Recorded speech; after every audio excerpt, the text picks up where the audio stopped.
সবাইকে নমস্কার জানিয়ে অনুষ্ঠান শুরু করছি। অনুষ্ঠান প্রশান্ত ভট্টাচার্যের অনুষ্ঠান, বাস্তু নিয়ে এবং জন্ম তারিখ নিয়ে অনুষ্ঠান। অন্যান্য দিনের মতন আজকেও আপনারা দেখছেন একটি সরাসরি অনুষ্ঠান, যে অনুষ্ঠানে আপনারা কারোর ব্যক্তিগত জন্ম তারিখ নিয়ে কিছু জানতে চাইলে ফোন করতে পারেন, বাস্তুগত বিষয়ে কিছু যদি জানার থাকে ফোন করতে পারেন। কিন্তু আজকে আমার রিকোয়েস্ট থাকবে, বাস্তুগত বিষয়ে যদি কোনো ফোন আমরা পাই তাহলে একটু বেটার হয়। তার কারণ সারা বছরের মধ্যে এই সময়টার উপর আমি, আপনারা জানেন যারা আমার পুরনো দর্শক শ্রোতা বন্ধু, বাস্তুর উপরে একটু বেশি জোর দিই।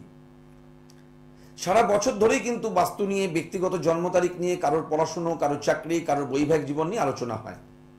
কিন্তু যে সময়টার মধ্যে দিয়ে আমরা চলছি, এই দেবীপক্ষ থেকে শুরু করে কোজাগরী লক্ষ্মী পুজো, তারপরে ধনত্রয়োদশী, তারপরে দীপাবলি, জগদ্ধাত্রী পুজো, এই যে টোটাল টাইমটা, এটা অত্যন্ত ভালো সময় যদি আপনার বাড়িতে, আপনার ফ্ল্যাটে, আপনার কাজের জায়গায়, অফিসে, দোকানে, কারখানায় কোনো বাস্তুগত ত্রুটি থাকে, যার জন্যে আপনাদের জীবনের চলার পথে কিছু বাধা আসছে, প্রতিবন্ধকতা আসছে, স্মুথলি ডেভেলপমেন্ট পাচ্ছেন না, তাকে কাটিয়ে নেওয়া যায়। এই বাস্তুদোষ কাটানো যায় কিন্তু 365 দিন সারা বছর ধরে। যে কোনো বৃহস্পতিবার আমি যে কনসেপ্টে কাজ করি তাকে কাজে লাগিয়ে সপ্তাহের যে কোনো বৃহস্পতিবার সারা বছর ব্যাপী আমরা বাস্তুদোষ কাটিয়ে তুলতে পারি। কিন্তু তার মধ্যে এই সময়টা অত্যন্ত উপযুক্ত। তার কারণ যে দ্রব্যগুণকে কাজে লাগিয়ে আমরা বাস্তুদোষকে খণ্ডন করি, সেই দ্রব্যগুণ, যে যন্ত্রের কথা আপনারা শোনেন আমার মুখে, সেই যন্ত্রের যে আরাধ্য দেবী, যিনি এর মধ্যে আশ্রয় নেন, থাকেন, স্থিত হন, সেই দেবীর পুজোর দিন কিন্তু ধনত্রয়োদশীর দিন। আমরা যাকে জানি ধনলক্ষ্মী দেবী বলে। যার একটি যন্ত্রম, তার নাম শ্রী যন্ত্রম, যা কিনা স্ফটিকের দ্বারা নির্মিত। সেই যে একটি আকার, স্ফটিক যে খণ্ডটি, তার একটি আকার দেওয়া হয়, জ্যামিতিক আকার, যাকে বলা হয় শ্রী যন্ত্রম। তার মধ্যে মা লক্ষ্মীর আশীর্বাদ রয়েছে, তার মধ্যে রয়েছে শিব পার্বতীর আশীর্বাদ, এবং রয়েছে বিশ্বকর্মার আশীর্বাদ। বিশেষ করে এই শ্রীযন্ত্রম কথার মধ্যে শ্রী কথার অর্থ হচ্ছে লক্ষ্মী। এবং যা কিছু ভালো আপনার পরিবারে, যা কিছু ভালো তাকে স্টে করানো, তাকে ডেভেলপমেন্ট দেওয়া, বা যদি ভালোটা আপনি অ্যাচিভ করতে না পারেন, সবকিছু নেগেটিভ হয়ে যাচ্ছে, তাকে নেগেটিভকে কাটিয়ে তুলে পজিটিভ পাওয়ারকে বাড়িয়ে তোলা। তাই কিন্তু আমরা শ্রীযন্ত্রম স্থাপন করি আমাদের বাস্তুতে। এবং কেন করব, কারা করব, প্রথমেই বলে নিই, যারা চাইছি আমাদের পরিবারে, যেখানে আমরা বসবাস করি বা কর্ম করি, সেখানে আমরা সুখ, শান্তি, স্বাস্থ্য ভালো থাকুক এবং আর্থিক শ্রীবৃদ্ধি পাই, এটা আমরা যারা চাইছি তাদের প্রত্যেকেরই প্রয়োজন। এবার প্রশ্ন হচ্ছে, এগুলি যে আমরা আমাদের মনের মতন করে পাচ্ছি না, তার জন্য হতে পারে ব্যক্তিগত কারণ। আপনার আমার জন্মছকের মধ্যে কোনো ত্রুটি, কোনো গ্রহগত অবস্থানের ক্রিয়া বিক্রিয়ার ফল, সময়গত কারণে একটা টাইম খুব ভালো ছিল, বর্তমান টাইমটা ভালো যাচ্ছে না, আমরা প্রতিকার নিয়ে তাকে কন্ট্রোল করি, ব্যালেন্স করি। ঠিক সেই রকম এই বাস্তুর যে প্রভাব, যাকে আমি আমার ভাষায় বলি বাস্তুর আশীর্বাদ, এটা যদি এই পরিবারে যারা বসবাস করেন এই বাস্তুতে, তাদের পেছন থেকে একটা ব্যাক সাপোর্ট দেয়, তাহলে তারা যে সঠিক কর্মটা করছেন, সেই কর্মের সঙ্গে বাস্তুর এই আশীর্বাদ দুইয়ে মিলে একটা পজিটিভ ইনহ্যান্স আমরা পাই, ডেভেলপমেন্ট পাই। না হলে আপনি যতই ভালো কর্ম করুন না কেন, আপনি যতই আপনার সন্তান মেধাবী হোক না কেন, আপনার পরিবারে আপনি যতই রোজগার করার চেষ্টা করে যান না কেন, দেখবেন মনের মতন রেসপন্স আসছে না, উল্টে কিছু ব্যাড রিয়াক্ট করছে। কেন হয়? এই বাস্তু কিন্তু শুরু জমি থেকে। যে জমিতে আপনি বাড়ি বানিয়েছেন, যে জমিতে ফ্ল্যাটটা তৈরি হয়েছে, যে জমিতে আপনি কারখানা করেছেন, শুরুটা কিন্তু জমি থেকে।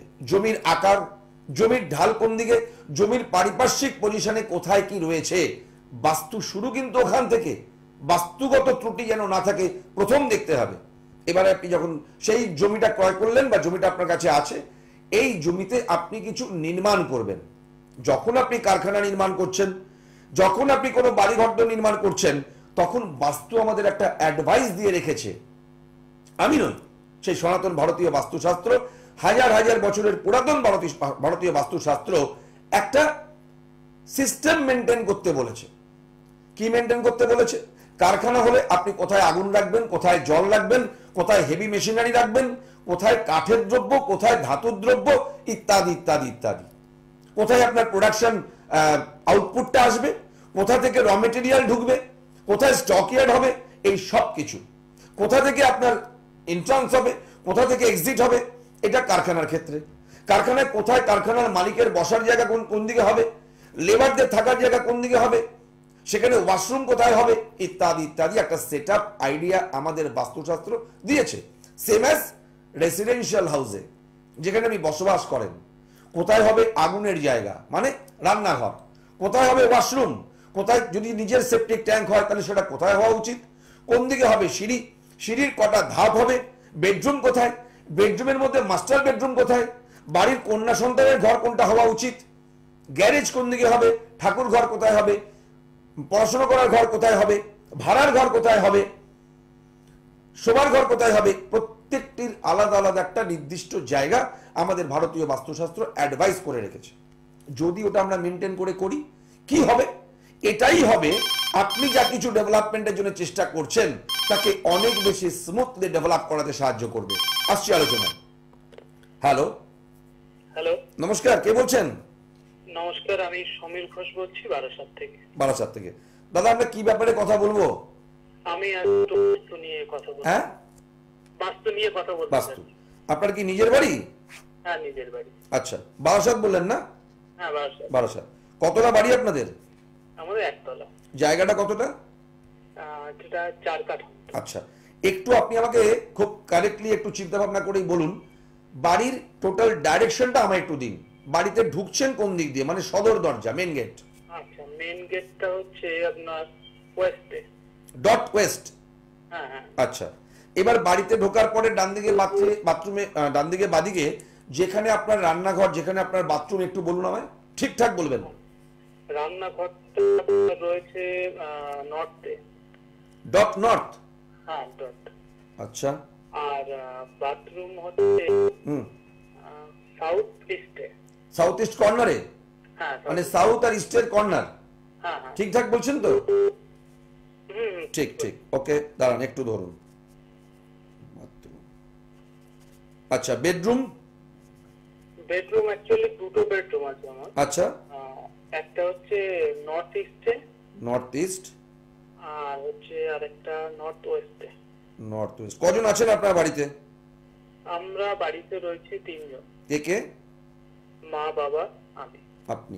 আচ্ছা, আমি একটুখানি আপনাকে জিজ্ঞেস করি, আপনাদের সোর্স অফ ইনকাম, মানে আপনার বাবা কি করেন বা করতেন, কি করছেন এখন? মুদির দোকান আছে। নিজেদের দোকান? হ্যাঁ, নিজের দোকান। ওকে। আপনি কি করেন? আমি চাকরি করি। আপনি চাকরি করেন। আচ্ছা, আমি আপনাকে দুই একটা কথা জিজ্ঞেস করি। ওয়েস্টে আপনাদের এন্ট্রান্স, এটা খুব খারাপ বলবো না, plus minus is okay, no tension. কিন্তু এই যে আপনি বললেন রান্নাঘর উত্তর দিকে, রান্নাঘর উত্তর দিকে, রান্নাঘর হচ্ছে কেরিয়ার ডেভেলপমেন্টের জায়গা, কুবের দেবের জায়গা।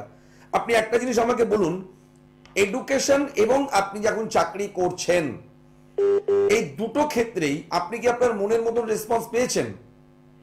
না, মনের মতো হয়নি। পাননি। এখন যে চাকরি করছেন, আপনি কি স্যাটিসফাই এই চাকরিতে? না না, Satisfy নন। একটা খুশি না, মানে আচ্ছা, এই যে বাবা ব্যবসা করেন বা আপনি যে চাকরি বাকরি করেন, আমরা পয়সা রোজগার করি, আজকের দিনে খরচা করব, কালকের জন্য জমাবো, আপনারা পয়সা করে জমাতে পারছেন? না, তেমন ভাবে তো জমাতে পারবেন না। আমি কারণগুলো পরে আসছি। আচ্ছা, সাউথ ইস্টে আপনাদের বাথরুম, ধরে নিন ইকোনমিক সেক্টরে আপনার রোজগার করবার ক্ষমতা আছে মাসে 30,000 টাকা, কিন্তু আমি বলবো আপনি 30,000 টাকা রোজগার করতে পারবেন না, আপনি করবেন 10,000, 12,000, 15,000 টাকা। ঠিক বললাম কি? এটাই হচ্ছে, মানে আমাদের ক্যাপাসিটি অনুযায়ী পাচ্ছেন না এবং আসছে না। এবং ধরুন আপনি এক্সট্রা বেনিফিটের জন্য কোথাও হয়তো পয়সা ইনভেস্ট করলেন, এরকম কোথাও কি পয়সা ইনভেস্ট করে দেখেছেন যে সেখান থেকে প্রপার রিটার্ন পেলেন, না সেটা লস হলো? এটা তো লস হচ্ছে। লস হচ্ছে জন্য মানে আমাদের দোকানে সেইভাবে আমরা হচ্ছে না, আসছে না। এবার আমি আপনাকে এক এক করে বলি। নর্থ আমি বললাম কুবের দেবের জায়গা, সেখানে আপনি কুবের দেবের জায়গা এবং জল তত্ত্বের জায়গা। আপনি দিয়েছেন আগুন, যেই মুহূর্তে আগুন দিলেন জলটাকে ড্রাই করলেন, কাকে ডিস্ট্রয় করলেন? আপনার কর্মজীবনের উন্নতি এবং পয়সার স্টক, এই দুটো জিনিস নষ্ট হলো। এবং আরেকটা জিনিস হলো, এখানে যিনি রান্না বান্না করবেন, বিশেষত আপনার মাই করার কথা, তার দেখবেন কোনো শারীরিক যন্ত্রণা জাতীয় সমস্যা আসতে পারে। যদি নাও হয়, ভবিষ্যতে কিন্তু হবার একটা সম্ভাবনা রয়ে গেল। হাঁটুতে, কোমরে, ঘাড়ে ব্যথা, যন্ত্রণা, এরকম কিছু আছে কি? আছে তো, হাঁটুতে ব্যথা আছে, রাইট। এবারে দেখুন, সাউথ ইস্টে বাথরুম, সাউথ ইস্টকে আমরা কি বলি, অগ্নিকোণ, ওখানে হওয়া উচিত ছিল আপনার রান্নাঘরটা, যেটা ইকোনমিক ডেভেলপমেন্টের জায়গা। ওয়ারাজ আপনি ওখানে জল দিলেন, এবং শুধু নর্মাল ওয়াটার নয়, বাথরুমের জল, ল্যাট্রিন ওয়াটার, ইউরিনাল ওয়াটার, যার ফলে কি হলো, আপনারা আপনাদের ক্যাপাসিটি, কোয়ালিটি থাকা সত্ত্বেও কিন্তু প্রপার ইকোনমিক বেনিফিট পাবেন না, উল্টে টাকা পয়সা লস করবেন, লুজার হবেন। এটাকে আমরা বলছি 100% বাস্তু দোষ, 1%ও কম নয়। এবার প্রশ্ন হবে, কি করে আপনি এখান থেকে মুক্তি পাবেন, তাই তো? শুনুন, আরেকটা ব্যাপার, যে মানে বেডরুমটা ঠিকঠাক আছে? বেডরুম নর্থ ওয়েস্টে ওকে, কিন্তু এখানে কারা থাকেন এটাও বিচার্য। যেমন আপনাদের মাস্টার বেডরুম, মানে আপনার বাবা মার ঘর হওয়া উচিত ছিল সাউথ ওয়েস্টে বেডরুম পাননি। নর্থ ইস্ট বাচ্চারা থাকতে পারে, নর্থ ওয়েস্টে বাচ্চারা থাকতে পারে, আর নর্থ ইস্টে বয়স্ক লোকেরাও থাকতে পারে, কিন্তু কাপল রুম হওয়া উচিত সাউথ ওয়েস্ট, যেখানে আপনাদের বেডরুম নেই। এবার আপনার যখন, আপনি তিনজন বলেছেন বিয়ে করেননি, আপনার বিয়ে হলে হয় আপনি নর্থ ইস্টে আসবেন বা নর্থ ওয়েস্টে আসবেন, বাট এটা বাস্তুসম্মত হলো না। বুঝতে পেরেছেন তো? সবটা মিলিয়ে ডিস্টার্ব আমরা পেলাম। এখান থেকে ফ্রি হবার রাস্তা হচ্ছে তিনটে। এক, আপনি এখান থেকে ছেড়ে অন্য কোথাও চলে যান, নিশ্চয়ই সম্ভব নয়, সেটা সম্ভব না। সেকেন্ড, এটাকে ভেঙে ভেঙে নতুন করে বানান। নতুন করে বানাতে গেলে তিনটে জিনিস চাই। একটা হচ্ছে, সবার আগে যেখানে নতুন করে বানাবেন সেই জায়গাটা চাই, যদি থাকে ভালো। সেকেন্ড, পয়সা কড়ি চাই, সময় চাই। এটা যদি অ্যারেঞ্জ করতে পারেন, আপনি ভেঙে চুরে ঠিকঠাক জায়গায় বানিয়ে নিতে পারেন। এটাও সম্ভব না, কারণ এক্ষুনি ভেঙে সম্ভব না, বাড়ি করা সেটা রাইট। তাহলে আমি আপনাকে অ্যাডভাইস করব, আপনি অনুষ্ঠানটা পুরো শুনুন। আমি জানি না আগে দেখেছেন কিনা, আমরা একটা রেমেডিয়াল দ্রব্যগুণের কথা বলি, তাকে আপনি পারলে কাজে লাগান। যদি পারেন এর মধ্যে ধনত্রয়োদশী স্থাপন করুন, না পারলে আপনার সময়, সুযোগ, সুবিধে মতন আপনি এটা করে নেবেন, এবং যার ফলে আপনারা প্রত্যেকেই পারিবারিকভাবে একটা উন্নতি পাবেন, এটা আমি আপনাকে বলতে পারি। কেমন? আচ্ছা, আমরা শ্রীযন্ত্রমের কথা বলি, আমি জানি না আপনি জানেন কিনা। জানেন? তাহলে আমি বলবো, সময় নষ্ট না করে যদি ধনত্রয়োদশীতে পারেন, তাহলে খুব ভালো জিনিস, খুব ভালো। মানে যে প্রবলেম গুলো ফেস করছি সেগুলো তো আপনি বলেই দিলেন, তো এই প্রবলেম থেকে বেরিয়ে আসতে পারবেন, এটা আমি আপনাকে বলতে পারি। সুতরাং চেষ্টা করুন, যদি এর মধ্যে হয় ভালো, না হলে আপনার সময় সুযোগ মতন করে নেবেন কাইন্ডলি। কেমন? শুধু শুধু প্রবলেমটাকে কন্টিনিউ করবেন না, এটা আমার রিকোয়েস্ট। ওকে, থ্যাংক ইউ, ভালো থাকুন। যাই হোক, যেখানে আমরা ছিলাম, তো এই যে আপনারা শুনলেন বাস্তুদোষ, এরকম প্রচুর, আমার 20 বছরে এটা আমার কাছে রেকর্ড, আমি প্রচুর পরিমাণে দেখেছি এই জিনিস। কিন্তু আমার একটাই কথা, এটাকে আপনারা কন্টিনিউ করেন কেন? যখন একটা রাস্তা আছে, আমি জানি বাস্তুদোষ খণ্ডন করবার অনেক রাস্তা, তার মধ্যে একটা জিনিস নিয়ে আমি কাজ করি, এবং আমি খুব প্রাউডলি বলতে পারি 99.9% মানুষ কিন্তু উপকৃত, ফেলিওর নন। কি করতে হবে আমাদের? যেমন আমরা আগে বাস্তুর ব্যাপারটা আপনাদের বললাম, কিভাবে আমরা বাস্তু দোষ থেকে বাঁচতে পারি। প্রথমেই যখন বাস্তু ক্রয় করছেন বা বানাচ্ছেন, সেই প্রসেসে যদি আমরা বানাই, বা একটা রেডিমেড ফ্ল্যাট কিনছি, দেখে নিলাম, যেটা আমিও করি। আমাকে অনেকে ফ্ল্যাটের প্ল্যান ডায়াগ্রাম দেখান, আবার অনেকে সেই ফ্ল্যাটে, সেই কারখানায়, সেই বাড়িতে নিয়ে যান। প্রসঙ্গটা দেখে বলুন, দরকার নেই আপনি প্ল্যানটাই দেখান, আমি দেখে বলে দিলাম এটা খুব সুন্দর বাস্তু মেনে এরা বানিয়েছে, আপনি নিয়ে নিন। অথবা বললাম না, এরা বাস্তু মেনটেন করে বানায়নি, আপনি নেবেন না, বাদ দিন, আপনি বেঁচে গেলেন। কিন্তু যারা অলরেডি বসবাস করছেন, কিনে ফেলেছেন ফ্ল্যাট, ব্যাংক লোন দিয়ে চলছে, কি করবেন আপনি এখন? না পারবেন এই ফ্ল্যাট ছেড়ে দিতে, না পারবেন বাড়ি ছেড়ে যেতে, না পারবেন ভাঙাচোরা করতে, যে বাথরুম, ল্যাট্রিন, কিচেন, সিঁড়ি কোথায় সরাবেন আপনি? যেমন আমি গত সপ্তাহে একজন ভদ্রলোক আমার কাছে এসছেন, যদ্দূর মনে হয় নদীয়ার কোন একটি জায়গা থেকে, আমার মনে নেই, রানাঘাট শান্তিপুর থেকে হবে হয়তো। তিনি একটি বাড়ি বানিয়েছেন 2 বছর আগে। উনি বলছেন, প্রশান্ত দা, টিভিতে আপনাদের কথা শুনি, আমি ঈশান করে ঠাকুরঘর করেছি, অগ্নি করে রান্নাঘর করেছি, বাদবাকি মোটামুটি ঠিকঠাক করার চেষ্টা করেছি, কিন্তু এইখানে যাবার পর আমার ছেলে মেয়েগুলোর পড়াশুনো সর্বনাশ হয়ে যাচ্ছে বছর 3-এর মধ্যেই। আমি বাড়ির প্ল্যানটা দেখলাম, এইগুলোই ছোট ছোট ব্যাপার, কিন্তু উনি কিছু কিছু জিনিস মাথায় রেখেছেন, করেছেন। কি করেছেন জানেন? দোতলা বাড়ির সিঁড়ি বানিয়েছেন ঈশান কোণে। উনি বলছেন, প্রশান্ত দা আমি তো বাথরুম বানাইনি, আমি তো সেপটিক ট্যাঙ্ক বানাইনি, তাহলে কেন হবে? জেনে রাখুন, ঈশান কোণে সিঁড়িও বানাতে নেই। সিঁড়ি মানে একটা ফ্লোরের সবচেয়ে বেশি ওয়েটি জায়গা। ঈশান কোণকে ভারী করতে নেই, ওয়েট দিতে নেই। এবং সিঁড়ি মানে স্টেপ বাই স্টেপ, জিক জ্যাক, মানে আপনার পরিবারে প্রত্যেকটি মানুষ অলওয়েজ একটা কিন্তু অ্যাংজাইটির মধ্যে, টেনশনের মধ্যে থাকবেন। এবং যারা স্টুডেন্টরা পড়াশুনো করবে তারা কখনোই এক মনে ধৈর্য ধরে কনসেন্ট্রেট করে পড়তে পারবে না। লিখে রেখে দিন, মিলিয়ে নিন, ইয়েস অর নো, আমাকে ফোন করে জানান। এই ভুলটা উনি করলেন। উনি শুনেছেন বাথরুম বানাতে নেই। এবার কি করব? প্রশান্ত দা আমার তো জায়গায় নেই, সিঁড়ি আমি সরাবো কোথায়? যথারীতি আমি বললাম, তাহলে আপনাকে এখন একটাই রাস্তা, একে প্রোটেক্ট করার জন্য শ্রীযন্ত্রম স্থাপন করুন। উনি কনফার্ম করেছেন, নামগোত্রের শোধন হয়ে রেডি। উনি নেক্সট কদিনের মধ্যে এসে নিয়ে যাবেন, ধানতেরাসের দিন স্থাপন করবেন। এইভাবেই কিন্তু করে চলেছি এবং মানুষ স্যাটিসফাই। কারণ তৈরি হওয়ার পর, কিনে ফেলার পর তাকে ডিস্ট্রয় করা মুশকিল। সেখানে দাঁড়িয়ে আমি আপনাদের বলবো, শ্রীযন্ত্রম স্থাপন করার সময় 2-3টে জিনিস আমাদের মাথায় রাখতে হবে। এক হচ্ছে, সেটা যেন পিওর ব্রাজিলিয়ান হয়। তবে এটা সেকেন্ডারি। প্রাইমারিলি আমরা যেমন আমাদের নিজেদের গ্রহগত অবস্থানকে ব্যালেন্স করার জন্য আমরা আগে কিন্তু জন্মছকের বিচার করে নিই। কাউকে গিয়ে প্রথমেই বলি না, আমাকে একটা 10 পোকরাজ দিন তো, আমাকে একটা 8 নিরা দিন তো, বলি না। কি করি? কোনো এক্সপার্টের কাছে যাই, যিনি আমাদের জন্মছক বিচার করে বলেন যে এই গ্রহগত একে ব্যালেন্স করার জন্য এই রত্ন এই পাওয়ারের লাগবে। তাই তো সেম অ্যাজ আমরা আমাদের বাস্তুদোষকে খণ্ডন করার জন্য আমরা বাস্তুকে একটা রত্ন ধারণ করাবো। আমরা কিসের রত্ন ধারণ করি? পাথরের তৈরি। পোকরা, চুনি, পান্না, নীলা, এগুলি প্রত্যেকটি কিন্তু প্রাকৃতিক পাথরের। এরকমই একটি প্রাকৃতিক পাথর হলো স্ফটিক, কালারলেস, ধবধবে সাদা, ট্রান্সপারেন্ট। যে ফর্মুলায় কাজ করে পাথর, তার মধ্যে লাইট পড়ে সেই কালার আমাদের শরীরে ইনজেক্ট হয়, আমরা ডেভেলপমেন্ট পাই। সেম অ্যাজ কালারলেস, ট্রান্সপারেন্ট হয় এই শ্রীযন্ত্রম। এর মধ্যে কালার এসে সেই লাইট পাস করে বাস্তুতে চায় এবং সেখান থেকে পাই আমরা একটা ঊর্জা, একটা শক্তি, একটা ডেভেলপমেন্ট। তাই এখানে কিন্তু আমাদের প্রথমে বাস্তু বিচার, তারপর কার কতটা লাগবে। এবং সেখানে একটা কথা আপনাদের বলি, অনেকেই ফোন করে বলছেন, কোন কোন জায়গা থেকে ইনফরমেশন অনেকে পান, মেটালের সেই যন্ত্র, আমার আপত্তি নেই, কিন্তু যুক্তি দিয়ে বুঝতে হবে। মেটালের সেই যন্ত্রের মধ্যে কিন্তু কোনো রিফ্লেকশন থাকে না।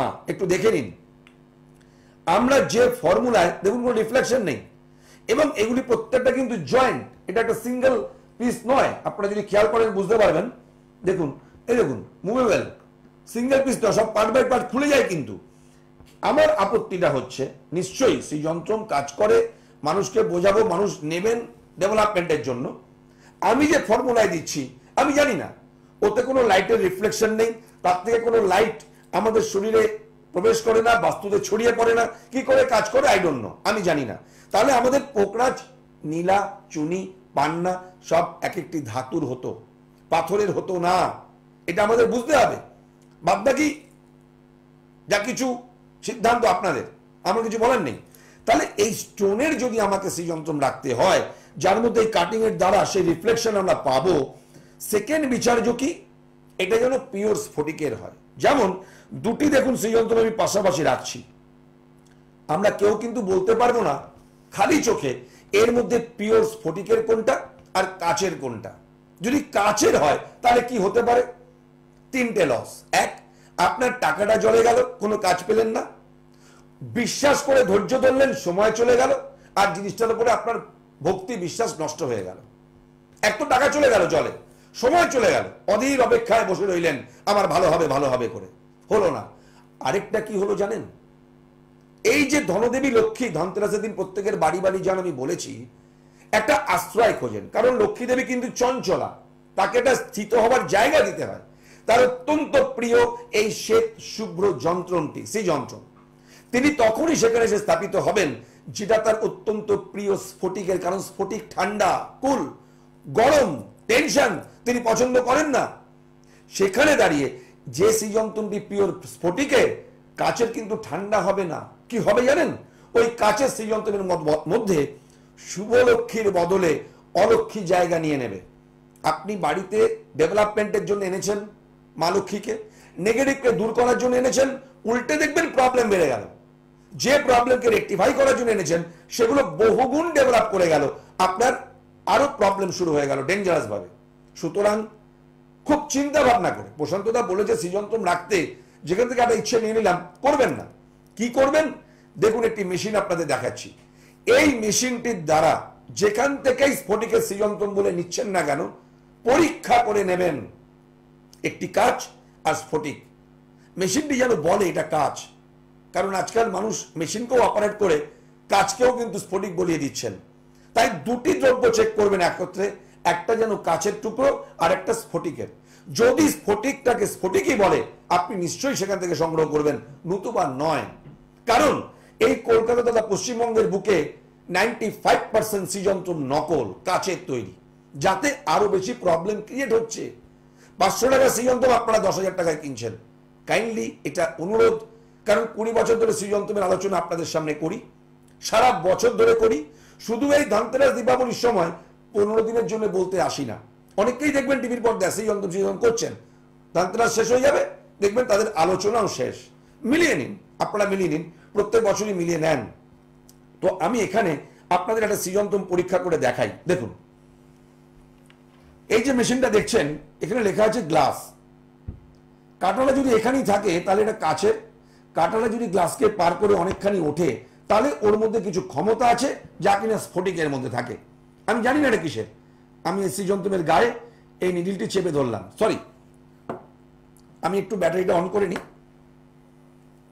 হ্যাঁ, এটা রেডি হোক, ততক্ষণে আমরা একটু কথা বলিনি। আচ্ছা, পরীক্ষা করবো। এটা ব্যাটারি অপারেটেড, ব্যাটারিটা অন করা হয়নি, অন করে নিচ্ছি। এবারে যেমন দুদিন আগে একজন মাসিমা আমায় ফোন করলেন, প্রশান্ত ভাই আমরা প্রত্যেক বছর তোমার থেকে সৃজনতম নেবার জন্য ভাবি, কিন্তু নেওয়া হয়ে ওঠে না, এবছর নেব, তো আমি এসে নিয়ে যেতে চাই। একটা জিনিস আপনাদেরকে বলি, আমার এখানে কিন্তু ওরকম স্টেশনারি দোকানের মতন আপনি এলেন আর কিনে নিয়ে চলে গেলেন সেটা হয় না। তাই আমি কি বলি, আগে থেকে বাড়ির প্ল্যান ড্রয়িংটা নিয়ে এসে বাস্তু বিচার করাতে হবে। বাস্তু বিচার করার পরে আপনাকে বললাম আপনার কিরকম সৃজনতম লাগবে, আপনি কনফার্ম করলেন, আপনার পরিবারের প্রত্যেকের নাম গোত্রের শোধন হলো, রেডি হলো, আপনি বাড়ি নিয়ে গিয়ে তাকে আমি যে নিয়মে বলেছি আরেকটি শোধন করলেন এবং মন্ত্র পাঠ করে তাকে স্থাপন করলেন। আর এইবার ধন ত্রয়োদশীর দিন সেই প্রচন্ড পরিমাণে ভিড় করে কিন্তু দেবার ব্যাপার নেই, তাই মানুষ আগে থেকে সংগ্রহ করছেন। আমার অনুরোধ, আপনারা আর কয়েকদিন আমাদের হাতে আছে, এর মধ্যেই বাস্তু বিচার করিয়ে সংগ্রহ করতে থাকুন। আর উপহার দেখে নিন টিভির পর্দায়, প্রতিটি সৃজনতমের সঙ্গে সকলেই পাবেন এই উপহারগুলি, প্রত্যেকের কাছে থাকবে, আশা করি আমি দেখাতে পারবো, প্রত্যেকেই পেয়ে যাবেন এই উপহার। কি কি থাকবে তার মধ্যে? থাকবে কুবেরজি, থাকবে ধনলক্ষ্মী, তার চরণ পাদুকা, সম্পূর্ণ যন্ত্রম, কুবের লক্ষ্মীজির একটি লকেট, গোমতী চক্র, লক্ষ্মী কড়ি, লক্ষ্মী গণেশের কয়েন, মহামেরু কচ্ছপ এবং রুদ্রাক্ষ। প্রত্যেকটি সৃজনতমের সঙ্গে সকলে এই উপহারগুলি পাবেন। এবার আমরা মেশিনটা একটু চেক করব, দেখে নিন। এই একটি সৃজনতম নিয়ে এসেছি, আমি পরীক্ষা করছি। দেখুন গ্লাসের ওপরে কিন্তু আর বেরোতে পারছে না, আমি ছেড়ে দিলাম, দেখুন গ্লাস থেকে নেমে আসছে আস্তে আস্তে। আবার আমি চেপে ধরলাম, গ্লাসের কাছে গিয়ে কিন্তু আটকে গেল, গ্লাসের ওপরে আর যেতে পারলো না। কিন্তু আমি যদি আরেকটি সৃজনতমকে পরীক্ষা করি, খেয়াল করলেন আমি কিন্তু বাহ্যিক কোনো শক্তি অ্যাপ্লাই করিনি, শুধুমাত্র মেটেরিয়ালটার তফাৎ। দেখুন কাঁটাটা কোথায় উঠে আসছে, খেয়াল করুন, দেখুন, আশা করি বোঝাতে পারলাম। আমি আমার গ্লাস যেটা দেখেছিলাম সেটাকে পরীক্ষা করছি, দেখুন এ কিন্তু গ্লাসকে ছাড়িয়ে বেরোতে পারছে না। আমার বিনীত অনুরোধ, অনেকদিন তো হলো আপনাদের কাছে আসছি, সৃজনতম নিয়ে কথা বলছি, তাই একটা দায়বদ্ধতা জন্মায়। সেখানে দাঁড়িয়ে বলি, পরীক্ষা না করে কিন্তু নেবেন না, বিশেষ করে হোম ডেলিভারিতে নেবেন না। আর প্রত্যেকে এই সৃজনতম স্থাপন করার জন্য মা লক্ষ্মীর যে প্রিয় ধাতু, সেই শ্বেত ধাতু, সেটি এরকম একটি লাল সিম্বলের ওপর দেওয়া এই সিংহাসনটি প্রত্যেকে বিনামূল্যে পাবেন প্রতিটি সৃজনতমের সঙ্গে, প্রত্যেকটির সঙ্গে। যাই হোক, আর একটি সৌভাগ্য লক্ষ্মীর কলসের কথা বলেছিলাম, ফোন করে জেনে নেবেন। এটাও যদি কারোর প্রয়োজন মনে করেন নিতে পারেন, 3-4টি আছে। সময় একদম শেষ, আজকের মতো বিদায় নিচ্ছি। সঠিক সিদ্ধান্ত নিয়ে নিজেদের কাজে লাগান, সাকসেস আপনার জন্য অপেক্ষা করছে। নমস্কার। দূর আর দূরে নেই, অচেনা চেনা, তাই অচেনাকে জানতে প্রান্তে বা সীমান্তে চোখ থাকবে শুধুমাত্র সৃষ্টিতে, কারণ